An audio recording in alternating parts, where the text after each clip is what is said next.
சரி okay, audit ரிப்போர்ட்டில் page number 8.13 already 4 heading பார்த்துருக்கோமா? என்னென்ன? Base opinion. நெக்ஸ்ட் வந்து பார்த்தோன்னா going concern para. Okay, so இங்கே என்ன சொல்கிறாங்கன்னா, where applicable the auditor shall report in accordance with SA 570. Going கன்சர்னுக்குன்னு சொல்லிட்டு எஸ்ஏ இருக்கு, SA 570 சொல்லிட்டு. அது உங்களுக்கு எடுத்திருப்பாங்கன்னு நினைக்கிறேன், தெரியல. SA 570 கோயிங் கன்சர்ன் எடுத்தாங்களா? ஓகே, அதை வந்து SA 570. ஓகே, ஸோ வந்து SA 570 வந்து கோயிங் கன்சர்ன் சொல்லிட்டு ஒரு மேட்டர் இருக்கும். அந்த மேட்டரை தான் இங்கே வந்து எக்ஸ்டெண்ட் பண்ண போகிறோம். Okay, so under the going concern basis of accounting the financial statements are prepared on the assumption that the entity is going concern and will continue its operation for the foreseeable future. என்ன சொல்கிறாங்க, going concern அப்ரோச்சை பொறுத்த வரைக்கும் entity வந்து அதாவது financial statement வந்து prepare பண்ணுறது எல்லாமே என்ன அசம்ஷன் ப்ரிப்பேர் பண்ணுறோம், என்டிட்டி வந்து லாங் டேர்மில் சர்வே பண்ணுவாங்க அப்படின்ற அசம்ஷனில் தான் வந்து ஃபினான்ஷியல் ஸ்டேட்மெண்ட் ப்ரிப்பேர் பண்ணுறோம். எக்ஸாம்பிளுக்கு டிப்ரிசியேஷன் இருக்குது, என்ன பண்ணுறோம், நெக்ஸ்ட் 10 years வந்து நாங்கள் டிப்ரிசியேஷன் கிளைம் பண்ணுவோம்னு சொல்லிட்டு இயர்லி பண்ணுறோமா, அசட்டை பொறுத்து பண்ணுறோமா. அதே மாதிரி லேண்ட் பில்டிங்கில் என்ன பண்ணுறோம், ரீவேல்யூஷன் வேல்யூன்னு சொல்லிட்டு வேல்யூ எடுத்துகிட்டு போகிறோம். ஆனால் ஆக்சுவலாக அதை அன்றைக்கி செல் பண்ணுறதுனா அந்த வேல்யூ டிஃப்ரெண்ட்டாக இருக்கும். ஆனால் நம்ம வந்து புக்ஸில் கட்டுற வேல்யூ எல்லாமே வேற ஒரு வேல்யூவை காட்டிட்டு இருப்போம். எந்த பேஸில் பார்த்தோம்னா வந்து லைக் ஃபியூச்சரில் வந்து பிஸ்னஸ் ரன் ஆகுன்ற பேசிஸில் அந்த வேல்யூ காட்டிட்டு இருப்போம். ஒரு க்ளோஸ் பண்ணுற பேசிஸாக இருக்குது அப்படின்னா அந்த ஃபினான்ஸ் ஸ்டேட்மெண்ட்டில் வர எல்லா வேல்யூமே வந்து வேற ஒரு மாதிரி வேல்யூவாக மாறிடும். எக்ஸாம்பிளுக்கு மிஷினரியே இருக்குது, 10 lakhs வந்து புக்ஸில் ஷோ பண்ணிருக்கோம். இன்னைக்கு அந்த மிஷின் சேல் பண்ண நினைக்கிறேன், 10 lakhs போகுமா? போகாது, 50% தான் போகும், லைக் 5 lakhs தான் போகும். ஆனால் நம்ம ஏன் 10 lakhs காட்டுறோம், பிஸ்னஸ் அந்த மிஷினை யூஸ் பண்ணி நம்ம வந்து பிஸ்னஸ் ரன் ஆகிட்டே இருக்கும் ஃபியூச்சரில். அதனால போட்ட காஸ்ட்டை வந்து அப்படியே வந்து அசட்டோட வேல்யூவை காட்டுவோம்.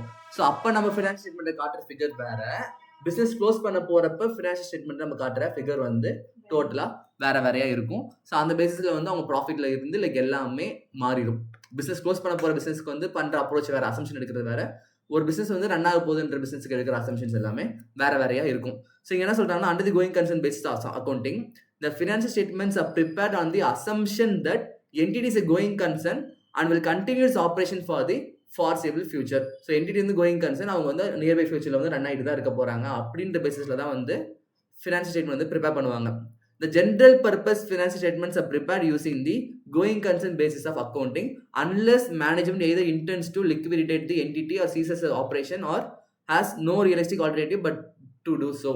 ஸோ என்ன சொல்கிறாங்க, ஜென்ரலாக வந்து ஜென்ரல் பர்பஸ் ஃபினான்ஷியல் ஸ்டேட்மெண்ட் இருக்குல்ல, அதாவது GPFS general purpose financial statement, இந்த எல்லா ஸ்டேட்மெண்ட்டுமே வந்து ஜென்ரலாக வந்து கோயிங் கன்சர்ன் பேசிஸில் தான் ப்ரிப்பேர் பண்ணுவோம்.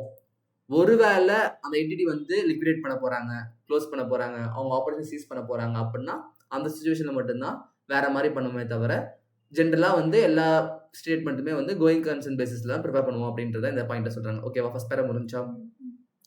செகண்ட் பேரா என்ன சொல்கிறாங்க, when the use of the going concern based accounting is appropriate, assets and liabilities are recorded on the basis that entity will be able to realize its asset and discharge liability in the normal course of business. இங்க சொல்றாங்க, when the use of going concern basis of accounting is appropriate, assets and liabilities are recorded on the basis that the entity will be able to realize its assets and discharge liability in the normal course of business. நான் சொன்னேன்ல, like business close பண்ண போகிறாங்க அப்படின்னா அதை treat பண்ணுற value வேறு, business வந்து run பண்ண போகிறாங்க அப்படின்னா அந்த அசட் லைபிலிட்டிஸை ட்ரீட் பண்ண போகிற வேல்யூ வந்து வேறு.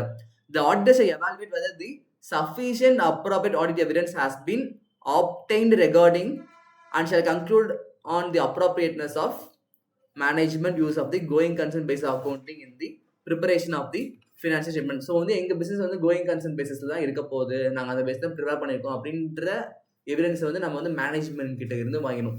நம்ம என்ன பண்ணுறோம், பாஸ்ட் இன்ஃபர்மேஷனை அனலைஸ் பண்ணுறோம், அது மேலே ரிப்போர்ட் கொடுக்க போகிறோம். அவனுக்கு நாளைக்கு என்ன பண்ண போகிறான் நமக்கு தெரியுமா, இன்னைக்கு தெரியாது. அவங்க வந்து பிஸ்னஸ் மூட போகிறான், லைக் அவங்க வந்து பிஸ்னஸ் வந்து க்ளோஸ் பண்ண போகிறாங்களா இல்லை ரன் பண்ண போகிறாங்களான்றது மேனேஜ்மெண்ட்டோட மைண்ட் செட்டில் தான் இருக்கும். நம்ம வந்து பாஸ்ட் டேட்டாவை வந்து அனலைஸ் பண்ணி பார்க்குறோம், அதை அனலைஸ் பண்ணி அது கரெக்டாக தப்பான்றது தான் நம்ம வந்து ரிப்போர்ட் கொடுக்க போகிறோம். ஸோ லைக் அவங்க வந்து ஃபியூச்சர் என்ன பண்ண போகிறாங்கன்றது நமக்கு தெரியாது. ஸோ இந்த கோயிங் கன்சர்னை பொறுத்த வரைக்கும் நம்ம மேனேஜ்மெண்ட்டை இருந்து ஒரு எவிடன்ஸ் வந்து வாங்கி வச்சுக்கணும். ஏன்னா லைக் நம்ம வந்து அந்த வேல்யூ வந்து அப்ரூவ் பண்ணுறோம்ல, ஸோ வந்து லைக் மேனேஜ்மெண்ட் வந்து கோயிங் கன்சர்ன் பேசிஸில் ப்ரிப்பேர் பண்ணிக்கோன்னு சொல்கிறாங்க. And they are going concern பேசிஸில் பிஸ்னஸ் வந்து எந்த ஒரு க்ளோஸ் பண்ண போகிறது கிடையாதுன்ற ஸ்டேட்மெண்ட் வந்து அவங்கள்ட்ட வாங்கி வச்சுக்கிட்டு நம்மளும் அதே பாயிண்ட் ஆஃப் வியூவில் ஆடிட் பார்ப்போம். புரியுதா? ஏன்னா லைக் அவங்க க்ளோஸ் பண்ண போகிறாங்கன்ற இன்ஃபர்மேஷன் ரிவீல் பண்ணாமல் நம்ம வந்து நல்ல கம்பெனின்ற மாதிரி ஃபுல்லாக ரிப்போர்ட் கொடுத்து அந்த கம்பெனி மேலே வந்து பல பேர் இன்வெஸ்ட்மெண்ட் பண்ணி அவன் நெக்ஸ்ட் இயர் வந்து கம்பெனி வந்து க்ளோஸ் பண்ணிட்டானா என்ன ஆகும், தப்பாயிடும்ல. ஸோ லைக் அதுக்கப்புறம் based on the audit evidence obtained, the auditor shall conclude whether in the auditor's judgment a material uncertainty exists related to event or condition that individually or collectively may cast significant doubt on the entity's ability to continue as going concern. இங்க என்ன சொல்றாங்க, based on the audit evidence obtained, auditor shall conclude whether in the auditor's judgment a material uncertainty exists related to events or conditions that individually or collectively may cast significant doubt on the entity's ability to continue as going concern. So ஆடிட்டருக்கு வந்து evidence கிடைக்குது, அந்த evidence வச்சு என்ன பண்றாரு, அவரோட conclude பண்றாரு. அந்த கன்க்ளூஷன் வந்து அவர் வச்சு அவர் வந்து ஒரு ஜட்மெண்ட் மேக் பண்றாரு.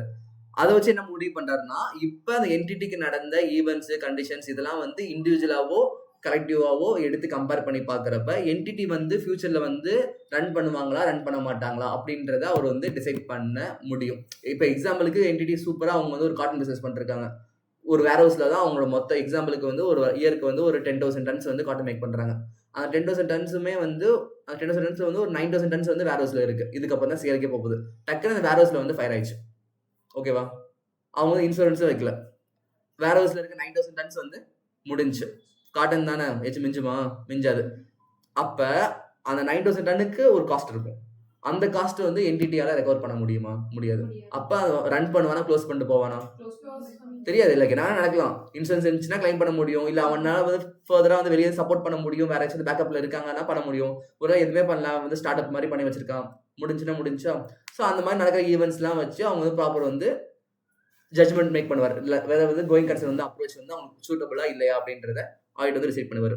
A material uncertainty exists when the magnitude of its potential impact and likelihood of occurrence is such that the auditor, in the auditor's judgment, appropriate disclosure of the nature and implication of the uncertainty is necessary for, in the case of fair presentation financial reporting framework or fair presentation of the financial statement, or in case of compliance framework or the financial statement not to be misleading. So like இந்த last point என்ன சொல்கிறேன்னு பார்த்தோன்னா, ஒரு potential impact material uncertainty exist when potential impact of an certain event is significant. ஏதோ ஒரு event நடந்திருக்கு, நீங்கள் சொன்ன மாதிரி ஏதோ ஒரு ஈவெண்ட் நடந்திருக்கு. அந்த ஈவெண்ட்டோட அக்கரன்ஸ் இல்லை அதோட ஃபியூச்சர் அவுட்கம் வந்து ஒரு அந்த என்டிட்டி மேலே வந்து ஒரு இம்பாக்ட் கிரியேட் பண்ணு, அது வந்து லைக் அவங்க சர்வேவலையே வந்து அஃபெக்ட் பண்ணுற மாதிரி இருக்குது அப்படின்னா அந்த மாதிரியான இன்ஃபர்மேஷனை வந்து ஆடிட்டர் வந்து ஸ்டேட்மெண்ட்டில் வந்து கீழே வந்து டிஸ்க்ளோஸ் பண்ணி வைக்கணும் அப்படின்றத சிம்பிளான மீனிங். இப்போ எக்ஸாம்பிளுக்கு வந்து பார்த்தோன்னா வந்து ஒரு கம்பெனி இருக்குது, அவங்க ஏதோ ஒரு நார்ம்ஸை வந்து ஃபுல்ஃபில் பண்ணல, அதுக்கு வந்து ஒரு கேஸ் ஃபைல் பண்ணியிருக்காங்க, கேஸ் வந்து கோர்ட்டில் போயிட்டுருக்கு. ஃபைனே வந்து 50 crore, அது இன்கேஸ் அந்த கேஸ் தோத்துட்டாங்க அப்படின்னா 50 crores கிட்ட அவங்க பே பண்ணணும்னு வச்சுக்கோங்க. 50 crores சின்ன அமௌண்ட் இல்லை, பெரிய அமௌண்ட்டு. 50 crores கிட்ட தோத்துட்டாங்க அப்படின்னா அமௌண்ட் வந்து நம்ம பே பண்ணணும். ஸோ பே பண்ணணும். ஸோ ஆடிட்டர் வந்து ஸ்டேட்மெண்ட்டாக எவாலுவேட் பண்ணுறாரு, அந்த கேஸ் வந்து பெண்டிங்கில் நிற்கிது. ஆனால் வந்து நெக்ஸ்ட் இயர் வந்து அதுக்கான ரிசல்ட் வந்து வந்துடும். லைக் அந்த கேஸில் வந்தோன்னா கன்ஃபார்மாக கம்பெனி தோற்றுருவாங்கன்றது இப்போ ஃபஸ்ட்டே தெரியுது. ஏன்னா வந்து அதோட பாசிபிலிட்டிலாம் அந்த மாதிரி தான் தெரியுது. ஸோ நெக்ஸ்ட் இயர் வந்து இந்த இயர் பர்ஃபார்மன்ஸ் நல்லா இருந்தாலுமே நெக்ஸ்ட் இயர் வந்து கையை விட்டு ஒரு 50 கோடி வெளியே போக போகுதுன்றது அவருக்கு இப்போயே தெரிஞ்சிருக்கு. அப்படின்னா அந்த இன்ஃபர்மேஷனை அவர் வந்து டிஸ்க்ளோஸ் பண்ணிட்டோம்னா லைக் அதை படித்து பார்க்குறவங்க தெரிஞ்சிடும், இந்த மாதிரி பிரச்சனை போயிட்டு இருக்கு, இந்த மாதிரி நெக்ஸ்ட் இயர் ஆக வாய்ப்பு இருக்குன்ற மாதிரி. லைக் அதை இன்வெஸ்ட் பண்ணுறவங்க எல்லாமே சேஃப்டியோட இன்வெஸ்ட் பண்ணுவாங்க. லைக் அதை எல்லாருமே வந்து ப்ராப்பராக இருப்பாங்க. அதுதான் கண்டென்ட். ஓகேவா, அதுதான் இந்த லாஸ்ட் பாயிண்டோட மேட்ரு. ஸோ வந்து இதான் கோயிங் கன்சர்னுக்கு இது நல்ல எக்ஸாம்பிள் தான். இதுக்கு முன்னாடி பார்த்தது கண்டென்ட் அவ்வளோதான். ஸோ இதில் வந்து லைக் அவங்க டிராஃப்ட் பண்ணுறவங்க இது கொடுக்கல மிச்சப்படி. ஏன்னா வந்து இந்த கோயிங் கன்சர்ன் இருக்குல்ல SA 570, இது வந்து தெளிவாக உங்களுக்கு அந்த சாப்டர்ஸ் கொடுத்துருவோம். கோயிங் கன்சர்ன்னா என்னன்ற மாதிரி எக்ஸ்பிளனேஷன்ஸோட எக்ஸாம்பிளோட உங்களுக்கு அந்த ஹெட்டிங் எஸ்ஏலே ஃபுல்லாக டிஸ்கஸ் பண்ணியிருப்பாங்க. அதில் பார்த்தீங்கன்னா உங்களுக்கு புரியும். ஓகேவா, நெக்ஸ்ட் வந்து பார்த்தோன்னா வந்து கீ ஆடிட் மேட்டர்ஸ்.